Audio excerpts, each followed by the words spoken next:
What's going on, world? It's your boy at Big Game James _36, and this is Big Games BS, brought to you by Den Media Group, presented by thehumidor.com.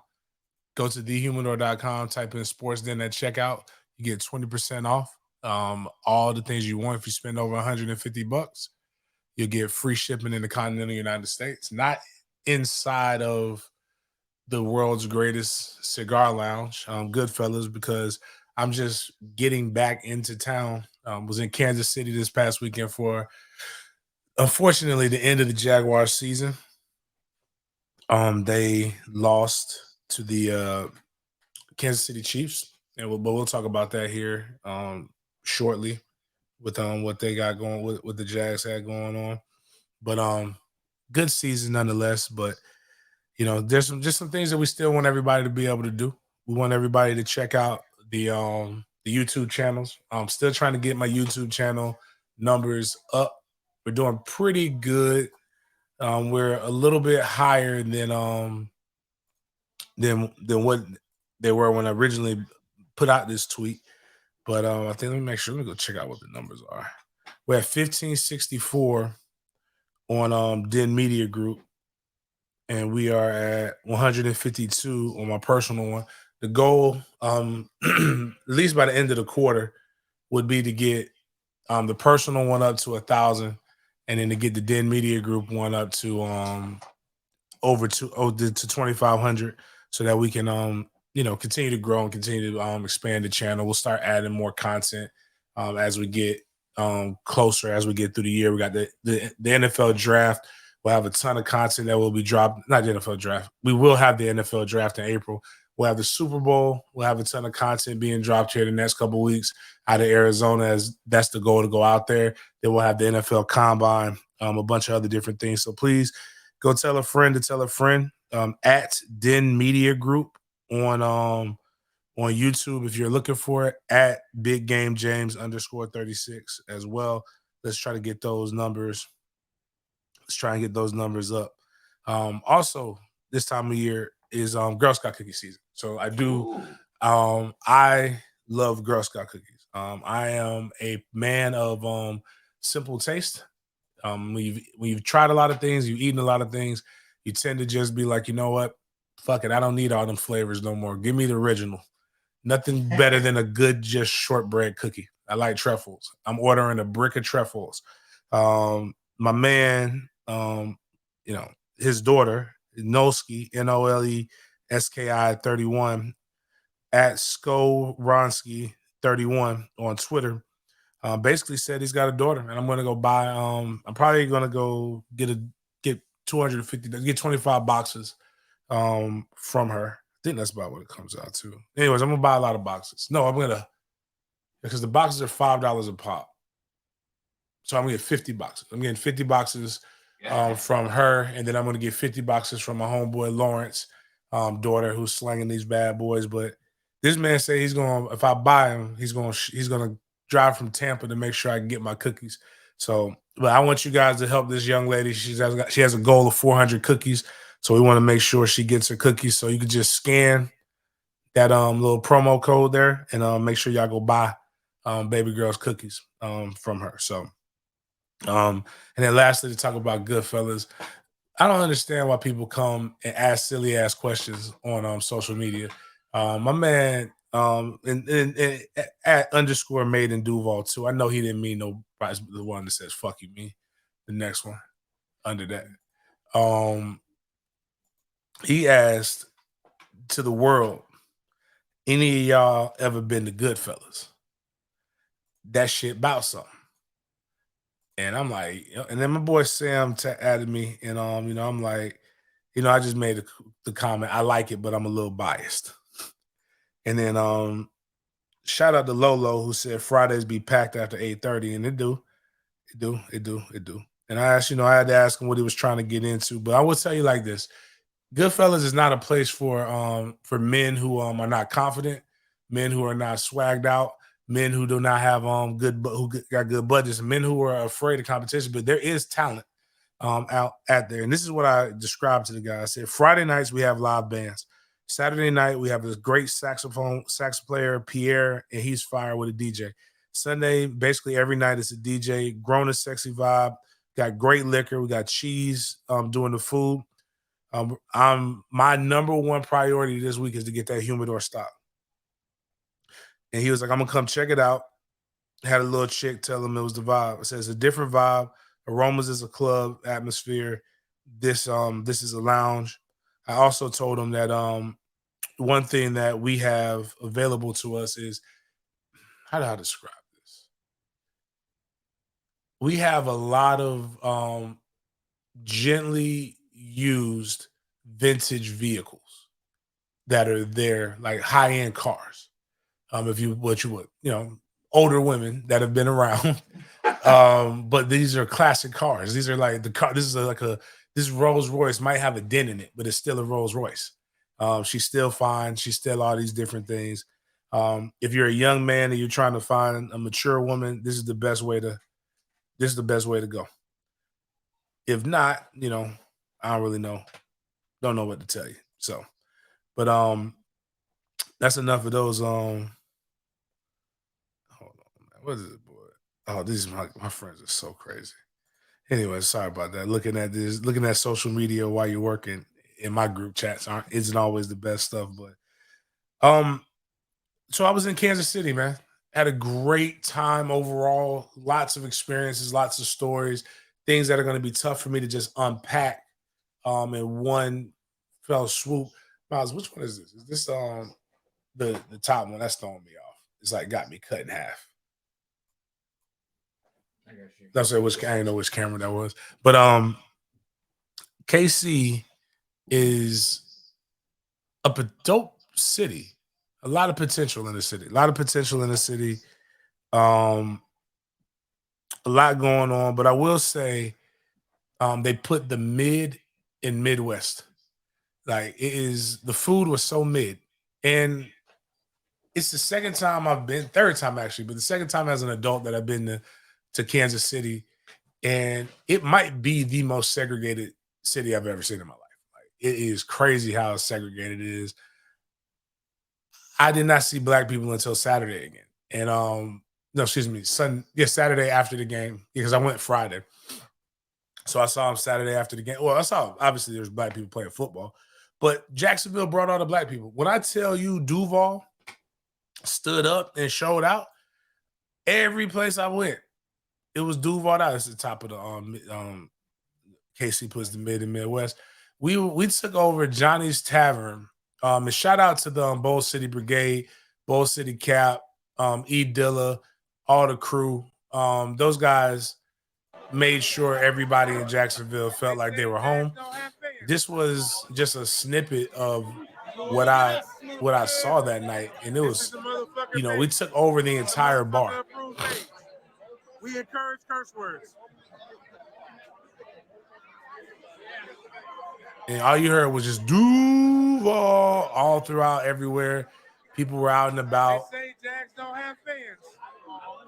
Now, I will say, I wasn't happy with the food at Johnny's Tavern. I'm a chicken wing guy, and the chicken wings were mid. Hopefully we'll have some stuff coming up about how bad the chicken wings were. Now, it wasn't just so much the chicken wings. It was the totality of the experience. Now, Denny captured two different things, and now we had this dialogue, and this was Mia posted at the same time that I posted. Mia O'Brien, my former colleague with First Coast News.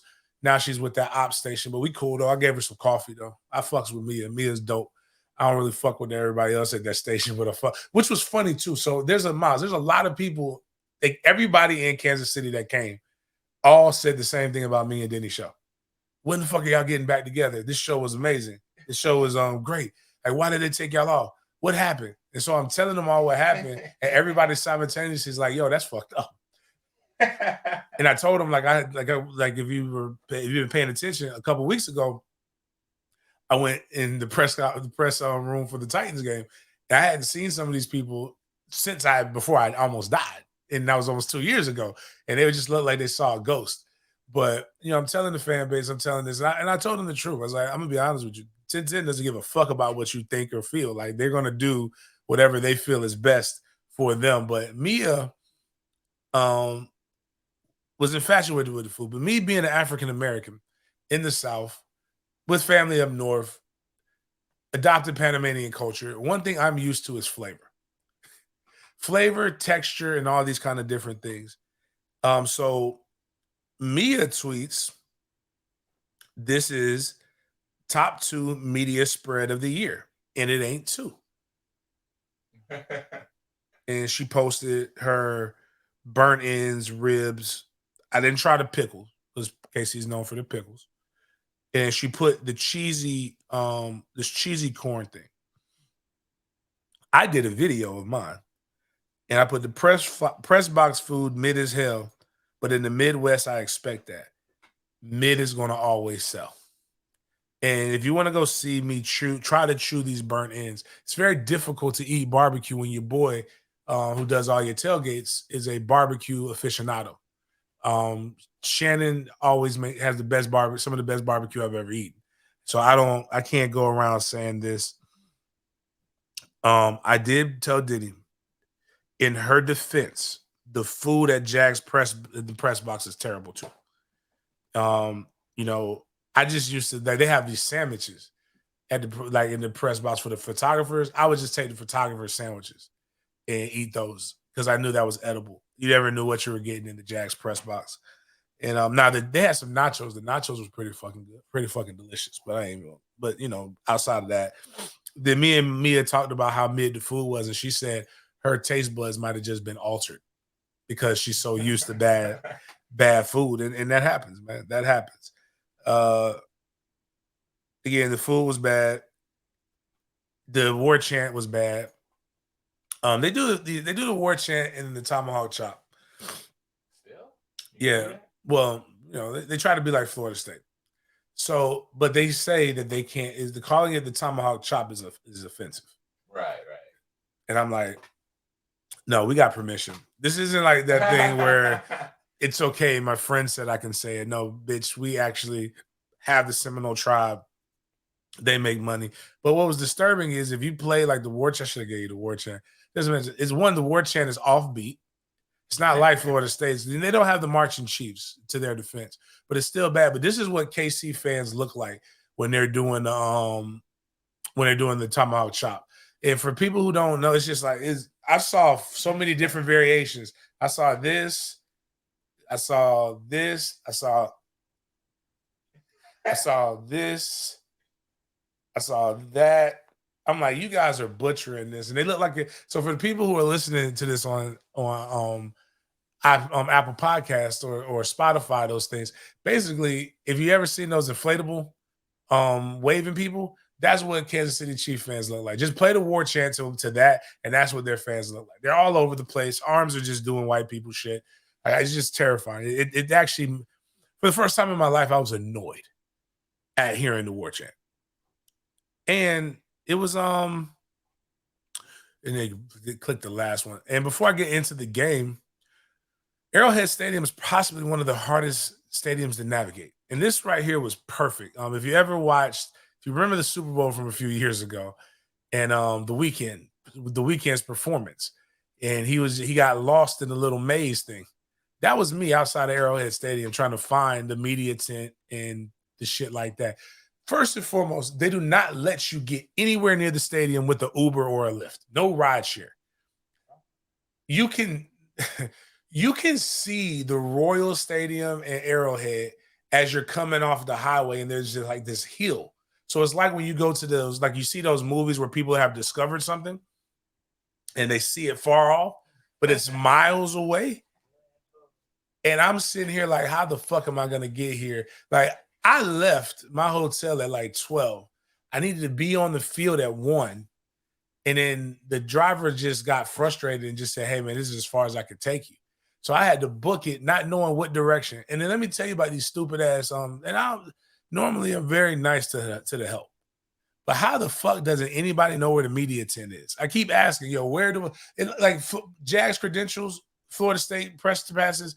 If I show you at any gate my press pass, you know what they're going to let me do? Walk in that gate. Not in Kansas City. You have to go to there. And then what happens is you go You go all the way down, you take the elevator to the lower floor, and then you have to go through like this fucking underground railroad of passages before you get to the field. But luckily I got there. It snowed. Only what me and Chris were talking.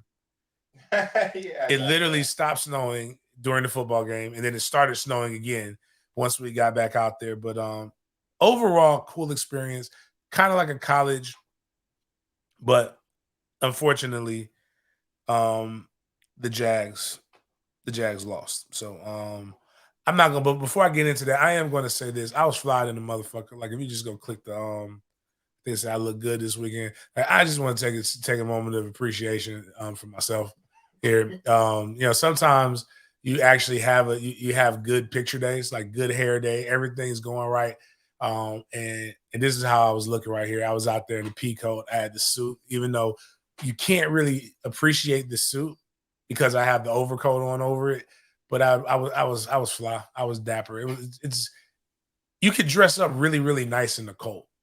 And I had on boots that that my mother-in-law gave me like 5 years ago that finally came in handy. Like I guess they were waiting on this day for me to be cold weather leather. Don't wear tennis shoes. It's just not a good thing for you. But I had a whole bunch of stuff all weekend that I was fly with. The game. Yeah, it was a situation where I always say good teams find ways to win and bad teams find ways to lose.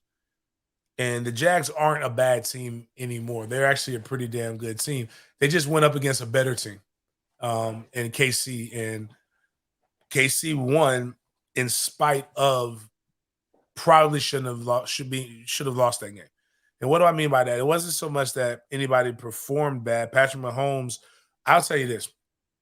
I'm not a fanboy. Patrick Mahomes is must-see TV live. If you get an opportunity to go see this man live, go. You will enjoy it. He is crazy talented.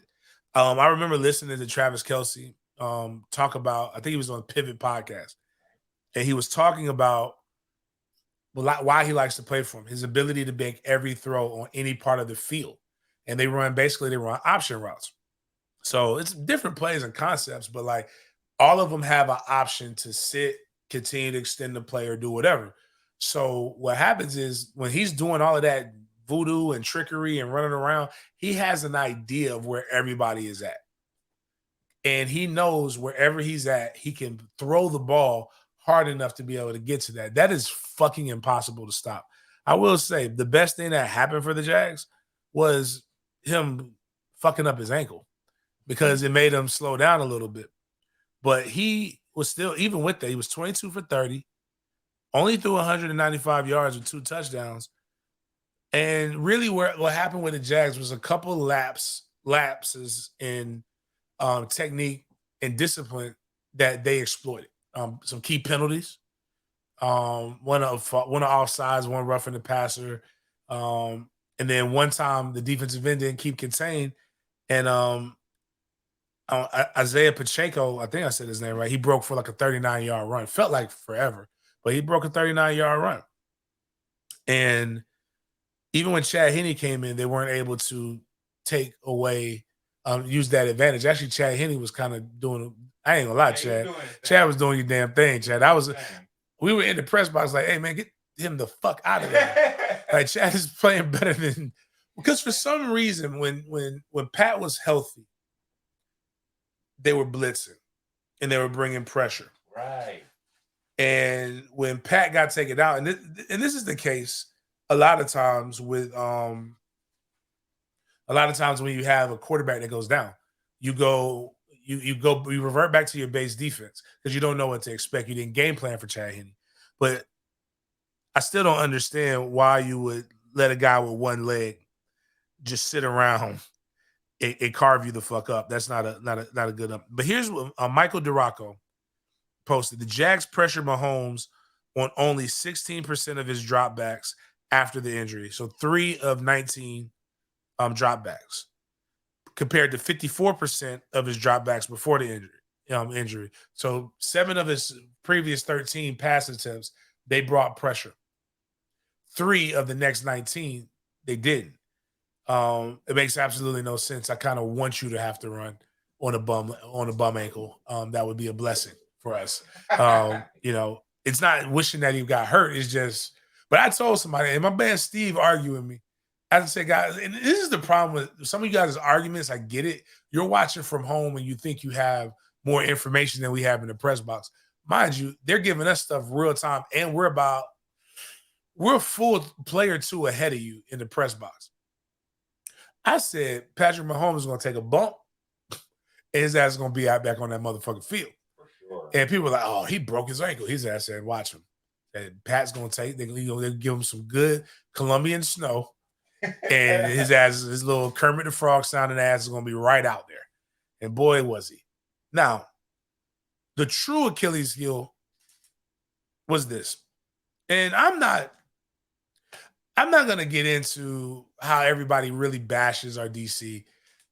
There's still some really key missing pieces, and the fact that the Jags perform so well is a testament and good fucking coaching, right?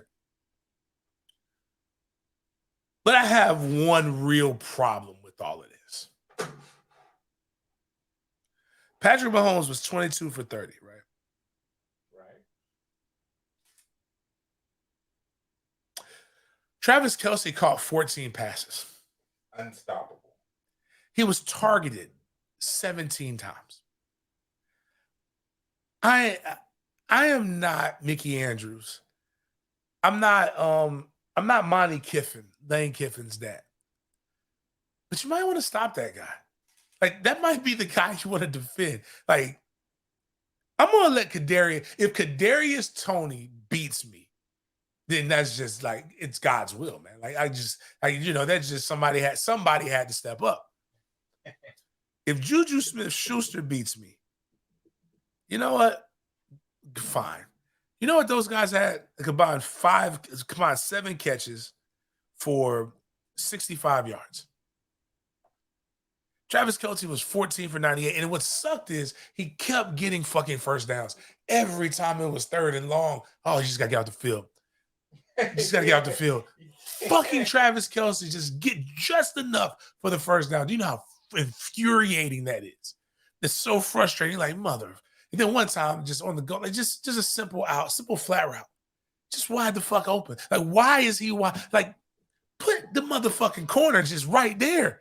Just be like, I am watching him. You need a spy and a man coverage guy on top of him. Don't let him just be Travis Kelce. It's incredibly frustrating. He's just wide open. 17 total targets. That is disrespectful. How the fuck do you target somebody 17 times? The fact that we couldn't identify, that is fireable offense. The All-Pro Hall of Famer, probably going to be considered one of the greatest tight ends of all time. Like, we're gonna guard him one-on-one. Shouldn't have done it. Because it really did negate the fact that Trevor Lawrence was 24 for 39. Pretty good, 217 yards. He threw an interception, but that interception was during crap time. But they're trying to come back. It wasn't as bad of a throw as what people want, as it seems. 144 yards on the ground is actually really impressive. Zay Jones, Christian Kirk with a big drop. There were plays to be made. And that's what's both frustrating as well as encouraging about the Jaguars. And everybody just assumed that the Jags were going to get their asses kicked. Yep. But you actually had a shot, even all the way up into it. And Miles, if you can pull up the video now, this was infuriating.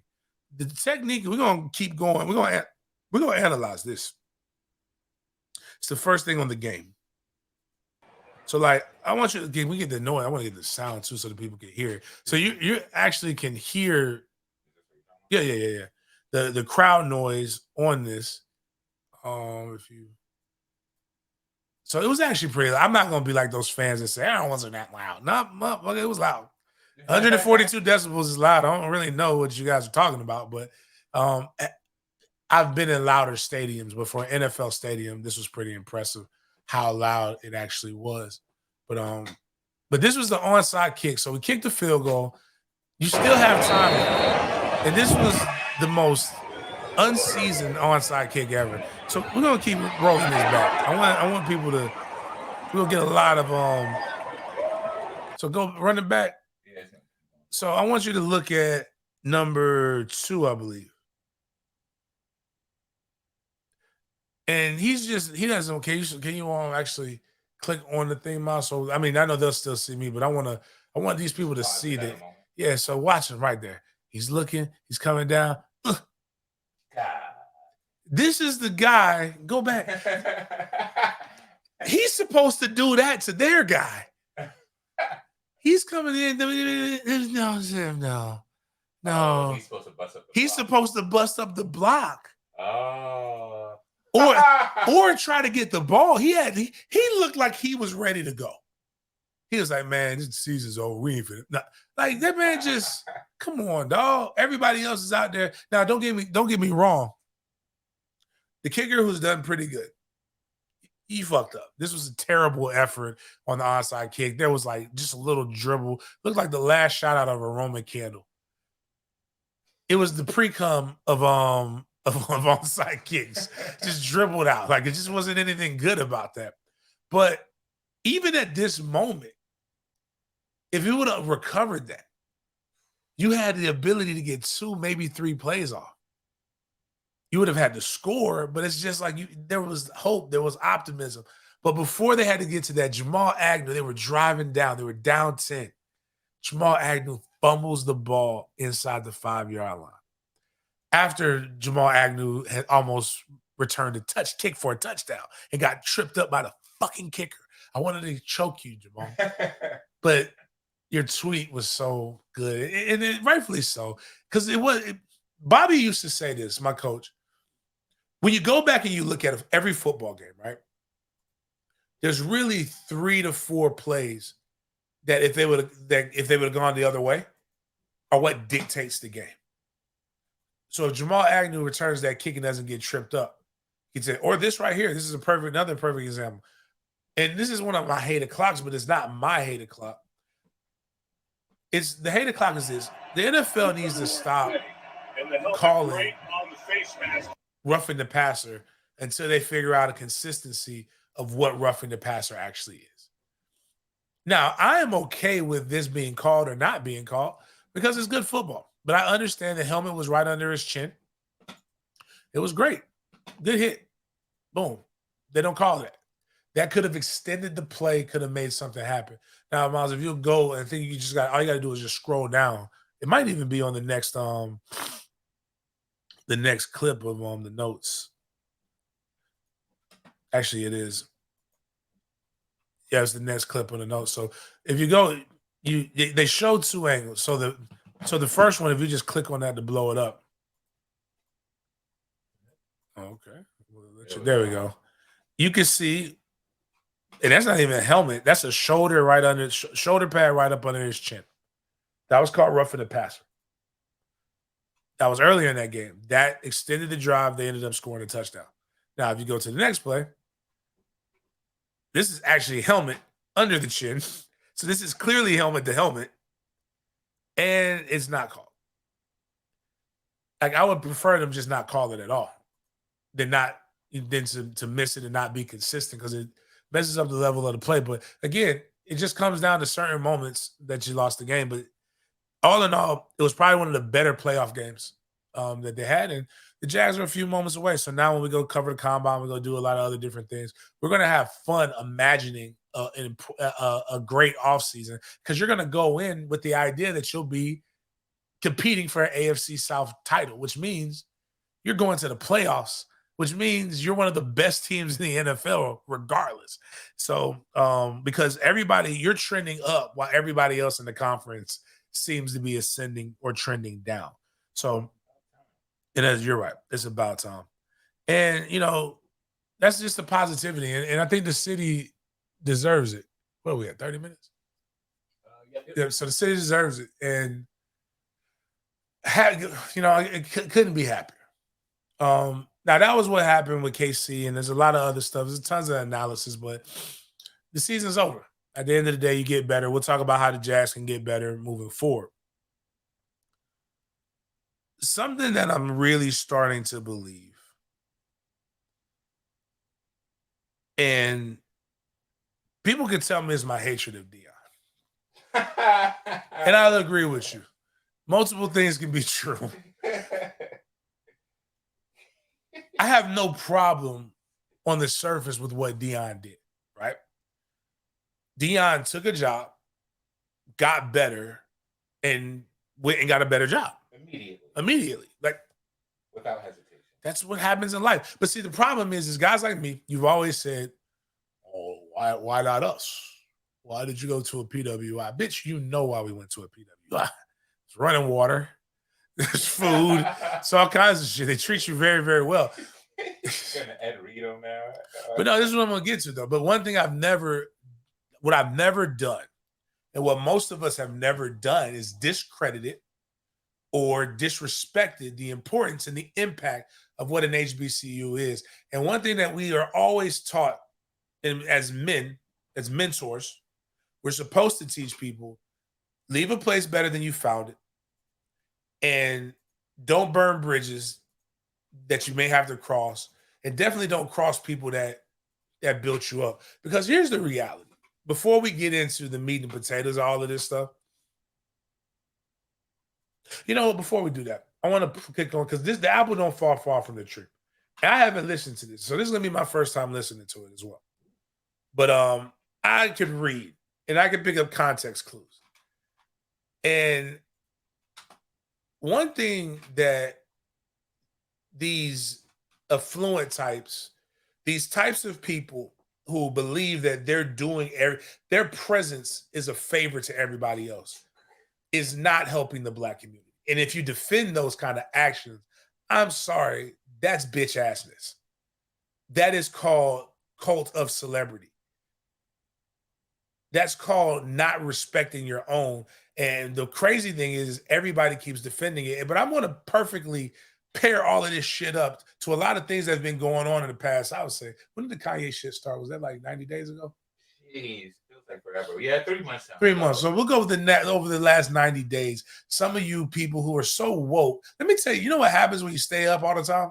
You start hallucinating. You need to go take your ass to sleep.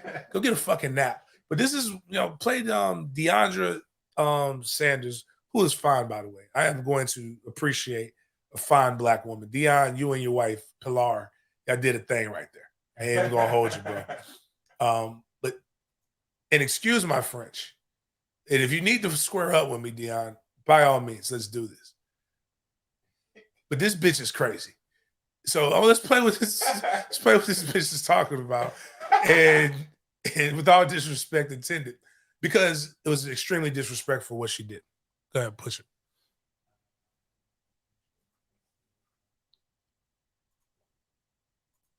I made to go to Denver. I'm gonna always support my family, whatever they do. So when you hear haters talking about your dad, is like, oh, he didn't make the right decision. He should have stayed in, I mean, the thing that people don't know is like, it's more than football in Jackson. Mm-hmm. Like, when my dad makes a decision, he thinks about all aspects of his kids. People don't realize he actually did have kids that go to the school also. Mm-hmm. Like, people don't know that it's killings on the campus. Wow. Every few months. They don't know that. People are breaking in the locker room. Push pause real quick. Stealing from the students. So it's kind of like my dad gives this much stuff now. For those who did not catch what she just said, there are killings on campus. One, that would be national news. If there was like killings, plural. But I got news. You know what happens at Colorado? They just had some shootings in Colorado. You know what happens in Florida State? There was shootings in Florida State. You know what happens in America? Where it's like there was a freedom. This is how our country was made. The first thing we need to do, you need to have the freedom to say whatever you want to say.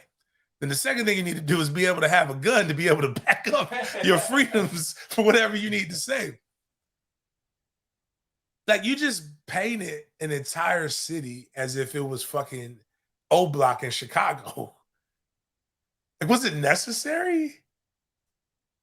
Like, was you in the projects, dog? Is this God's plan? Is this what's going to come bad? Push the rest of it. This is the problem I have with these people. And nobody calls them out. That's why I got to find that funk flex. They lied. Back to the community, but it's like, what is the community giving?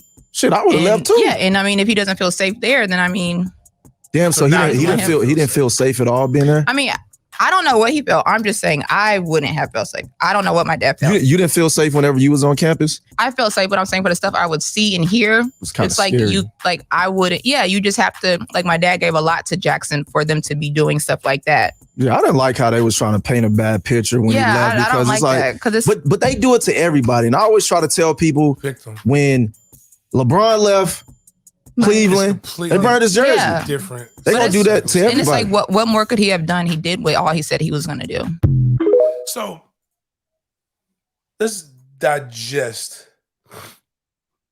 a lot of this, and you can roll with your peoples. I'm with this. So the person who posted this tweet up there was at @SheLovesThee @SheLoves_THEE, and she added Deandra Sanders. Why would you blatantly lie and say there are killings on campus every few months? Maybe a clarification in a statement. I could post about 10 PWI campus shootings to JSU's 1. Please stop. And then she doubled down on her false statements and egregious narrative. And then you paint this picture that everybody is hating on you. Nobody's hating on Deion. What they're hating on the fact is that you took, again, I need you people to step away from the fact that he's your favorite corner. He is the greatest corner to ever play football. Let's agree to that, right? And let's just say, like, yo, he manipulated and he took all of the things that you guys have been saying why our kids should go to HBCUs and told you that you were good enough to leave you for the white. It's like, what did Kanye? And when he get on, he leave your ass for a white girl.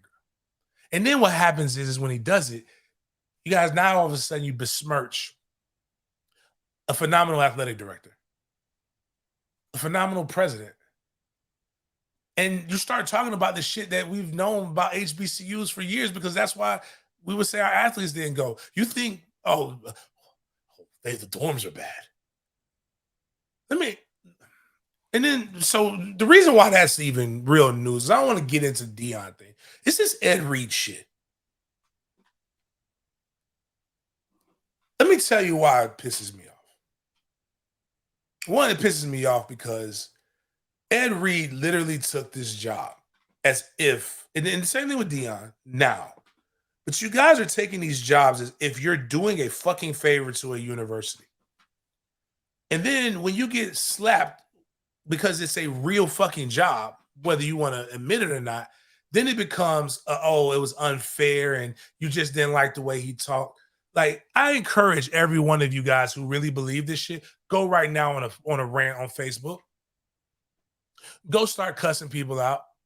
Start saying your job stinks. Start saying, man, fuck this mold in this building.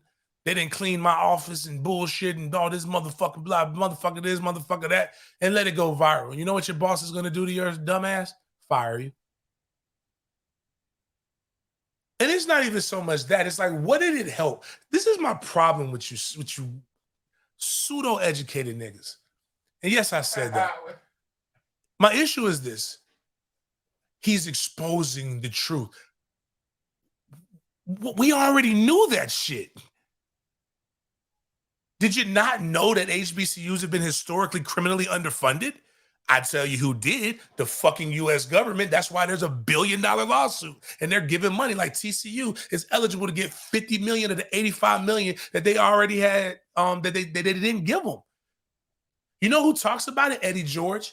You know what he talks about? He's like, man, yeah, there's mold in the buildings, but we're going to do this. We're going to do that. We need to do this right. We need to do this right. He's not cursing and going around like a jackass. He's acting like somebody he's acting like a leader. A leader of men is supposed to act in that manner. This ain't football coaching. When you're the football coach and you're doing a press conference, you are a representative of the university. So it's your obligation to act as such. not to act like a goon. If a president of a university did those exact same things, we would all be like, that's unbecoming of a president of the university. It's not just a better way to handle it, but if that's how you do it, how you do anything is how you do everything. That's how you start it. How do you think it's going to end? And yes, there were things in the contract negotiations and stuff that we will pick up on, but we've got to stop those different things. And like you wouldn't accept that let me put it in even more simple terms for you dumbasses. If Ed Reed fucks up, right? Does something that a player doesn't like, does the player have the right to go on social media and bash Ed Reed? What would Ed Reed do if a player did that to him? I'll tell you what Ed Reed would do. He would do what he has to do. He would cut that motherfucker. Send him home to his mama. That's the way the game works. That's the way the world works. That's what happens when you have accountability and you have bosses. You have people that you have to answer to. That president, those other people have other people that give money. They have a board of trustees. And now, here's what happens to the young people. They get caught up in emotion and passion, right? Because they're stupid too. Now they're doing protests. They're doing marches. About Ed Reed. A man who was there for 25 days. Charisma. I expect it from the Jets because they get caught up in this kind of shit. Right. Black people have a savior complex and it's literally limiting our progress.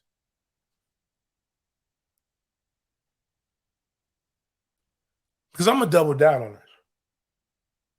Ed Reed, Deion Sanders, anybody else? Wasn't nobody looking for your black asses to hire you, except for the HBCUs.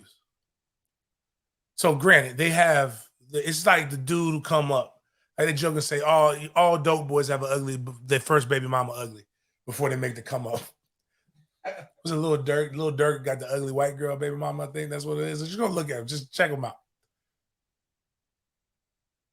They're the ones who came down and said, we were going to grow with you. You knew that there were issues. Everybody knows that there are issues. Oh, my bad. We were going back to talking about exposing these truths. It's just like when people said Kanye exposed the stuff about the Jews.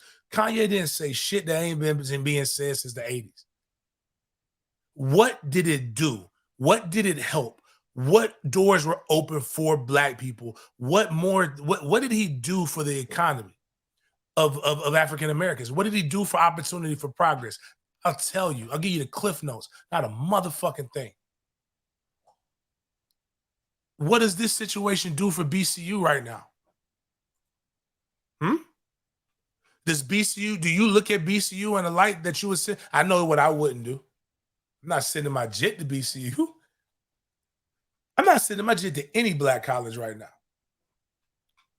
because of the exposing. We already knew those things, but right now, I'm starting to believe that. You know what I'm going to tell you? This is some COINTELPRO shit. I'm starting to believe, not all the whites, because this one kid on MLK. Did you see the video? No. And he was just like, they killed him. The whites killed him. He was a good man. No, this is a white kid telling his white mama, he was a good man. They killed MLK. He was trying to get black kids and white kids to go to school. Like he was like passionate. He was like, I want to get him. I want to get him. And then the mom was like, you're white. So there are good. Like nobody holds the monopoly for bad, right? He's an ally. But you win. I really starting to believe that somebody put these people up to it because there would be not this much vitriol over this stuff. Like, just take him, forget that he's a Hall of Famer, one of the greatest safeties to play, right? And just think if you or your loved one, you or your loved one is spazzing out about a dirty office, you would be like, that's CTE, dog. You're having some issues. You're having a bad day. You should calm down. Eat a Snickers. Not even on top of that, man. I've seen some of y'all get on me when my hair ain't done, right? Or when my beard ain't taped up. Are we going to talk about Ed Reed right now and what he looks like? Can you find a picture of Ed Reed? Like, look at OG Bobby Johnson. I've always said he looks like OG Bobby Johnson from South Central. But like Ed Reed is just looking like he's always had the big hair, and I'm all for it. I'm all for the big beard. Like, can we get a tape up before you like going all out here and we take a picture? Like, can you at least like look somewhat presentable when we doing these things, man? Like, it's just my quick opinion. Like, he actually like click on the yellow right there, the Hall of Fame thing. Yeah, that looks pretty good, I think, to me. If I click on it. I got him. Oh, okay. Yeah, so well, okay, maybe not. Maybe not. Maybe I was wrong. He looks. It's better than the other stuff, though. I will say that. But like, come on, man. Like, we. But I'm dead serious though. I believe that these people are plants. They don't care about HBCUs. They care about getting the opportunity to get a job, which is fine too. But let's just be real with it for a second. Your heart is not in the same place. When I'm agreeing with Plies about shit, like this is when I know, like this is like, well, I don't know no job in America you can go and publicly cuss everybody out and think you're still supposed to be there. White folks, if you don't think you can talk to the white folks like that, you shouldn't think you can talk to the black folks like that neither. Everybody got smoke for everybody for their own kind, except for the ops. HBCUs are allowing you their platform to audition for the same bougie institutions who deemed you as unqualified. It ain't the HBCUs you should be calling out. It's the ones who making you prove you know how to pick cotton before you come inside the house. That's who you should be shaming. Now, mind you, Bethune-Cookman has been hit with Daytona Beach got hit with 2 hurricanes in consecutive weeks. A lot of these kids weren't even on campus. So yes, they have issues. You know who has mold issues? Florida State. Florida State is engrossed in a lawsuit where they believe that some people got cancer due to some of the mold. You know what we've never heard? We've never heard people going out marching and telling their rights for Florida State having mold. You know who has rats and mice problems? They had it at Florida State in some of the older dorms too. It happens when you have a lot of people congregate and you got food and you got other different supplies. Got news for you. Rodents come to that. It's very difficult. Like, you don't believe it? Go look at your favorite restaurant. Go check out their restaurant report. You know what it probably has? It's probably been shut down and has some violations for mices, for Mises. Black people have got to stop thinking that our plight and that our problems are only specific to us because you start having an inferiority complex. And what they have to, and this is where I'm mad at BCU. I'm mad at any HBCU. Stop hiring motherfuckers that feel like they're doing you a favor to work there. Ain't but so many college jobs. There was a guy, Raymond Woody, who would have loved to work there that you could have hired. Would he have been as great as I'm about to say, damn it, as Ed Reed? At least he has coaching experience. Who knows? But you know what he would have done? He would have taken that office that was that dirty ass office, and he would have cleaned that shit up. Let me tell you, since y'all love to compare shit to white people, let me tell you a little story about one of the greatest coaches of all time. Not one. He is the greatest coach of all time. Nicholas Saban. Nick Saban made a statement because Alabama wasn't all together, because I know y'all love to believe that the white folks always got their shit together. Nick Saban said before he made any suggestions to the University of Alabama, he took notes, he asked questions, and he wanted to know who was directly responsible for everything that he needed to get fixed so that he could know where to go and who to hold accountable. It took him months to do that. And then what happened was he started building relationships. He started building rapport. He started building a system to where he could get the change that he wanted. You need an office clean? Who is the person that I need to call to get my stuff clean? Hey, can I talk to you, Mr. Jenkins? Mr. Jenkins, I have this standard that I like to see, my places. This is how, do you mind maybe us having, the office is cleaned a little bit more. And you take him to, you go to Bethune Grill with his ass. Get some fucking wings. Them honey lemon pepper wings that everybody loves to brag about so much. You don't like the cat food. You go talk to Miss Shirley in the cafeteria. Miss Shirley, can we get some? I like pot roast, Miss Shirley. Pot roast and mashed potatoes. I think every Thursday we should have. What do I need to do to be able to get that? Do we have the funding for that, ma'am? They call it a servant leader. And that's not just changing your tone. That's who you are. Because you're having a mentality of, I see a problem. I don't want to create more problems. I want to solve the problems. And he was doing, and it ain't that much fucking trash in Daytona. I'm sorry. Like these cats was picking up trash every fucking day. Like if it's that dirty, then like the city of Daytona has a problem. But like I have people who are on all sides of this that were dealing with this, and we're talking. Like I got people sending me messages. Again, y'all are just seeing this part right here, and this is when I knew people would defend anything. I got a call before he decided that he wanted to quit. Right.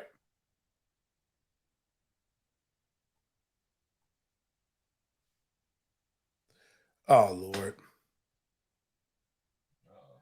Now Ed Reed going out saying he turned down the Jackson State job. He turned down the Grambling job. Grambling job's going to open next year. Grambling has a coach who's a former NFL coach that's there. But anyways, going back to what Ed Reed said, nobody will hire him now anyway. Ed Reed called a team meeting, right? I want to make sure I don't misrepresent this statement. Ed Reed called a team meeting. And he had every one of their players, Miles, come up one by one. Okay. This is the text. Something is wrong with Coach Reed. The players said they had a meeting yesterday. He made a group of them come up front so he could sniff their fingers. Whoa. He was checking to see who was smoking. Oh. He would sniff the fingers. Then he would smell coffee beans to try to revitalize the sniffers. He's a freak. He was not checking for no. One player who had been smoking before the meeting said he just kept his hands in his pants while he waited his turn so his hands could smell like ball sacks. That's what he wanted. That's what I'm saying. So when I hear this, I think of freaky ass old men be like, here, smell my finger. What's that? What you say, freak? Nut ass bull. Freaky nut ass bull freak. Yeah. Every nut ass bull freak. For real. But no, just stop for a second. Dead the fuck serious. Stop for a second. And I had to ask I sent this to one of my guys. That's it. Because I played for an icon. Smoking weed is not new in college or athletics. If Bobby Bowden would have asked me to walk up so that he could smell my motherfucking fingers, I'd have went ape shit. And it's just a lot of stuff. Like, and then, and I get he's a very charismatic guy. He's very good and very impassioned about football. One of the players, Jaden Bivens, Coach Ed Reed loved my film and gave me a chance. We had big things coming.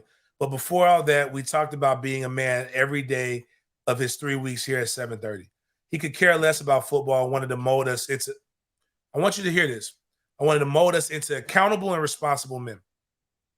In those couple of weeks, he's done more for us than the school has done, has people have done for years.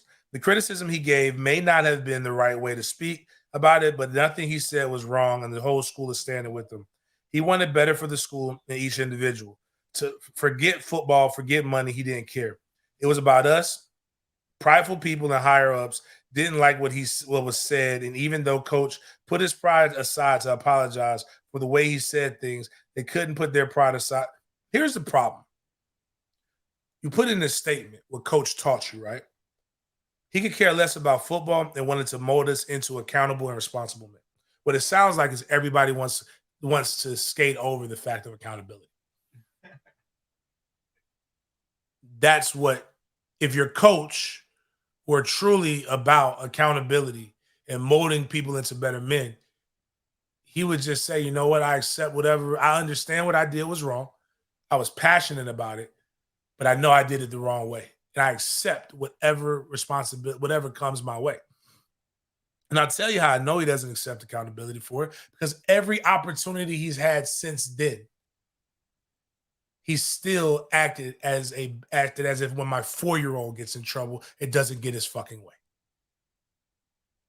At a certain point, men have to be men, and you can't act like this, because what is it doing? It's not building up the program. It's not building up the university. The university takes them back. You literally are shitted on everything that you try to stand for and principles.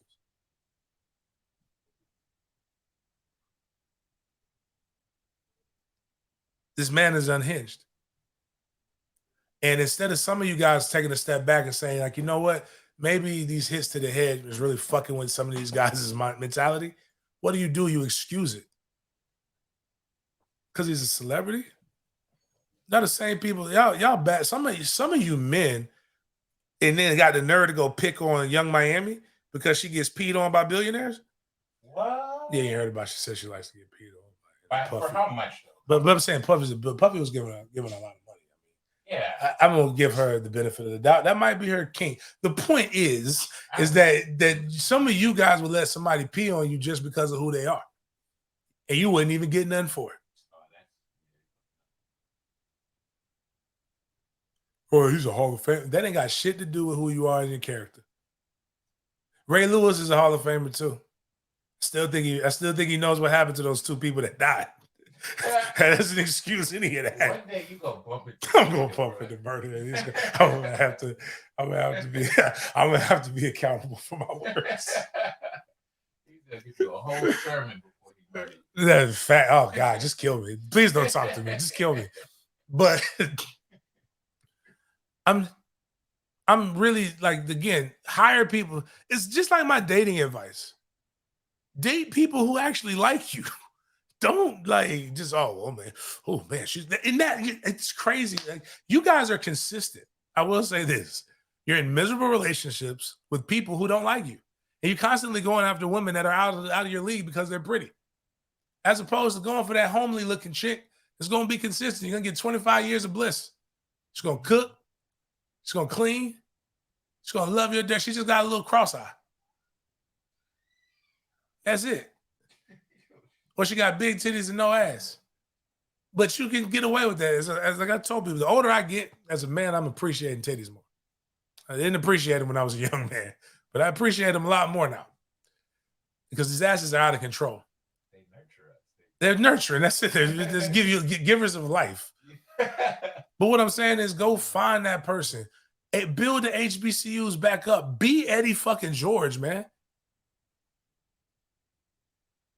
Why is that hard? Why is it when we have, it's crazy to see people defend this when you have an example of what you should be looking for. That's the fucked up part about that's what's fucked up about our culture. That's what, see, black people don't stick together. No, just because you're my skin folk doesn't mean I should let you just talk and fuck up my world.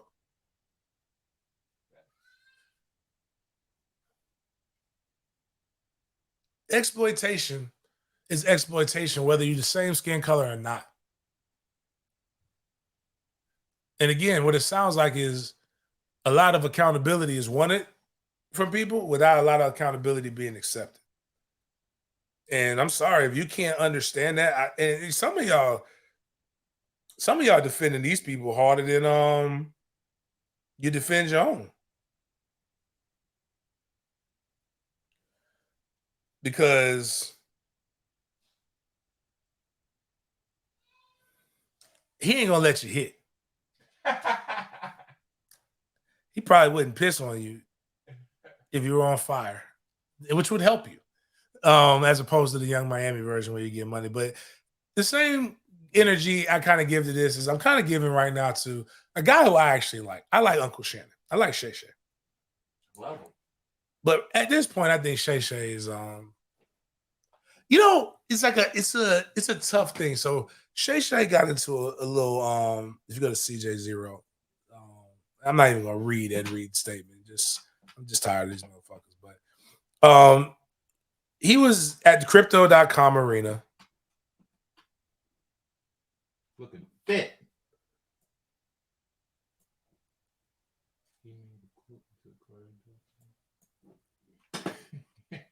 So yeah. That's not the one. But go to the video first.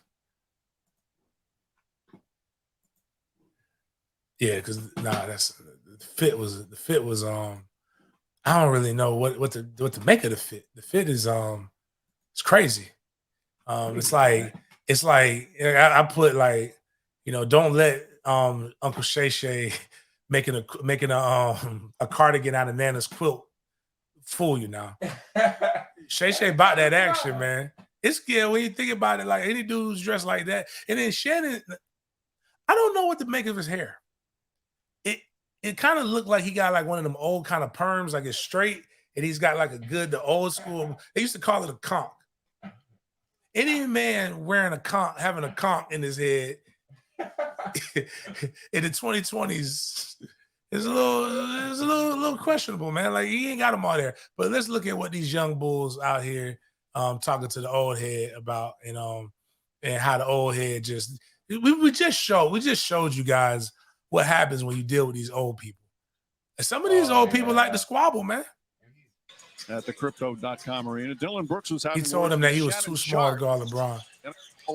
He told him, bring that shit back here. Come on, right now.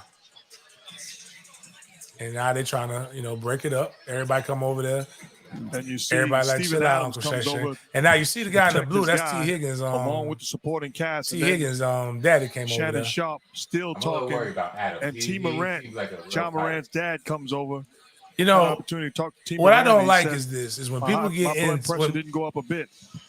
When you're in this situation, like now, there's a lot of people in between you. This is when the situation is diffused. Yeah, you're not gonna run through all of those people at the crypto.com arena. Everything else is just bitch assness at this point. But Shay Shay is just like he's in his, and I just don't know, where do you get that from? Like, where do you get this outfit? Like, where? What, I mean, I know I can't afford what Shay Shay can, but like Shay Shay goes in and they apologize and they do these things, but everybody's like, my boy posted. LeBron's not gonna let you. Adams probably said LeBron ain't gonna let you beat because he's a big LeBron person. But then people put this up, and I thought about that too. They said,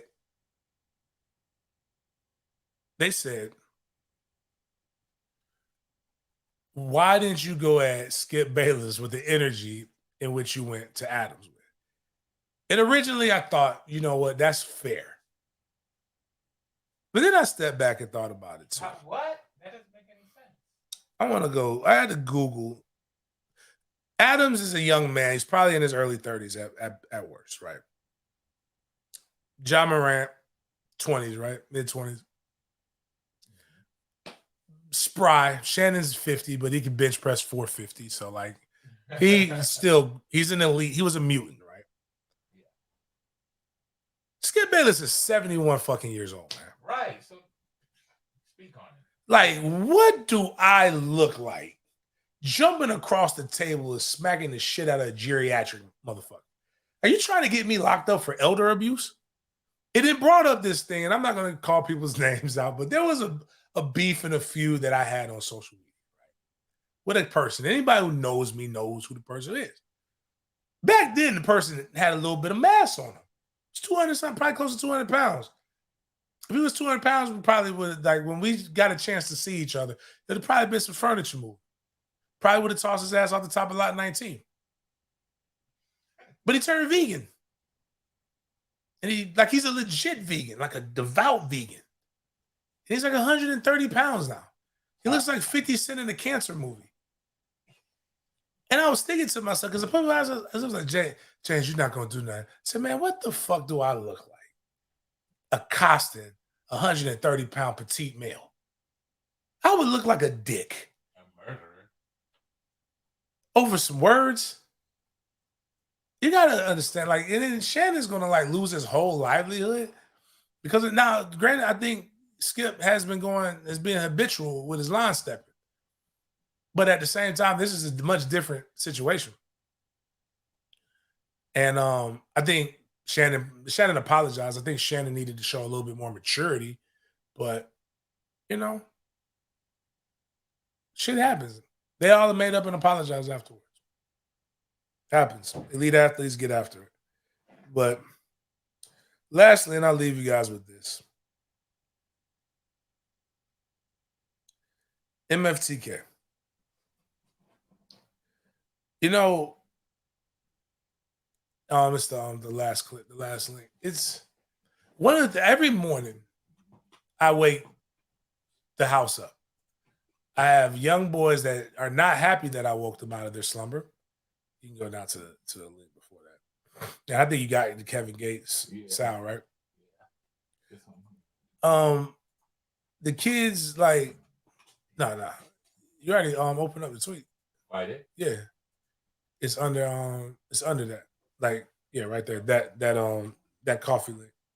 But I get after I drop my kids off, I go to Starbucks. I get the same order every day. Those people are with me. They probably miss me right now. The Starbucks people, when I go there tomorrow, are going to be like, yo, James, we miss you.